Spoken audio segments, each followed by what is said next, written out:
అండి ఇదేంటి వాటర్ లాగా ఉంది సీసాలో పోసి చూపిస్తుంది అనుకుంటున్నారా? ఇదేంటి ఎలా తయారు చేసుకోవాలి, దేనికి ఉపయోగపడుతుందో చెప్తానండి. మోకాళ్ళకి మోచేతులకి నొప్పులకి చాలా బాగా పనిచేస్తుందండి. ఇప్పుడు ప్రాసెస్ చూద్దాము. ఇలా గాజు ఒకటి తీసుకోండి. తర్వాత ఇది వచ్చేసరికి పచ్చకర్పూరం అండి.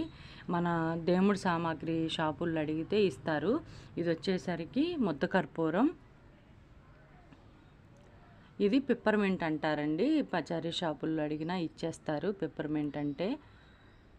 ఇది వచ్చేసరికి వాంపు అనమాట. ఇవన్నీ జిప్పుల కవర్లోనే తీసుకోండి. వాళ్ళ దగ్గర కూడా విడిగా పెట్టామంటే వాటర్ లాగా అయిపోతుంది అనమాట. ఒక చిన్నది గిన్నె తీసుకోండి, ఏదైనా పర్లేదు. ఆ చీసా అందులో పెట్టి 1 by 1 అందులో వేసేసుకోవడమేనండి. అది చాలా బాగా పనిచేస్తుందండి. నొప్పులకి బాగా రిలీఫ్ వస్తుంది. ప్లస్ సెన్సిటివ్ స్కిన్ దగ్గర కనుక తగిలిందంటే బాగా మంట పుడుతుందండి. నొప్పి ఉన్న చాట మాత్రం మంట అయితే అనిపించదు. జెండు బాము, శాస్త్రి బాము కన్నా కూడా బ్రహ్మాండంగా పనిచేస్తుంది. మా తాత ముత్తాతల నుంచి ఇది తయారు చేసుకునే వాళ్ళమండి. ఎప్పుడో తయారు చేసేదాన్ని, నా దగ్గర ఆల్రెడీ ఉంది. అది అయిపోయినాక చేద్దాంలే అని చెప్పి అయిపోయినాక చేస్తున్నానండి. ఇది మీరు స్టోరేజ్ ఎక్కువ చేసుకోవాలనుకోండి, వేరే ఊరు తీసుకెళ్ళాలనుకోండి, వ్యాజిలిన్ ఉంటుంది కదా, ఆ వ్యాజిలిన్లో ఇది కలిపేసి స్టవ్ మీద గిన్నె పెట్టి దాంట్లో నీళ్ళు పోసి మళ్ళీ ఇది పెట్టి డబుల్ మెథడ్ కుకింగ్ అంటారు కదా, అలా కుకింగ్ చేసి చల్లారినాక మళ్ళీ అదే వ్యాజిలిన్ డబ్బాలో కూడా పెట్టేసుకోవచ్చండి. ఎక్కడికి కావాలంటే అక్కడికి తీసుకెళ్ళచ్చు.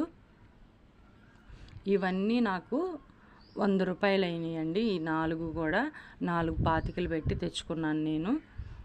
మనము చేసా నిండినట్టుంది కదా, అంతైతే రాదండి, సగానికే వస్తుంది. కానీ సగానికైనా కూడా అది సంవత్సరం వస్తుందండి. మొత్తం 4 ప్యాకెట్లు. ఆ 4 ప్యాకెట్లు కూడా 100 రూపాయలు అయిందండి.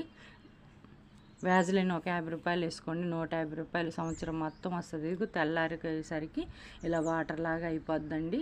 ఆ మూత తీసేసి ఫింగర్ తోటి ఒక్క డ్రాప్ అలా తీసుకొని రాసుకోవడమేనండి. ఎక్కువ కూడా రాయక్కర్లేదు. చాలా బాగా పనిచేస్తుంది. కావాలంటే ట్రై చేయండి. మీరు కూడా ఇవన్నీ కలిపి తయారు చేసుకొని మీకు ఎలా అనిపించిందో కామెంట్ అయితే చేయండి తప్పకుండా. చాలా చాలా థ్యాంక్స్ అండి. అందరూ చాలా బాగా సపోర్ట్ చేస్తున్నారు, చాలా బాగా సబ్స్క్రైబ్ చేసుకుంటున్నారు. చాలా చాలా థ్యాంక్స్ అండి. వీడియో నచ్చితే ఒక లైక్ చేయండి.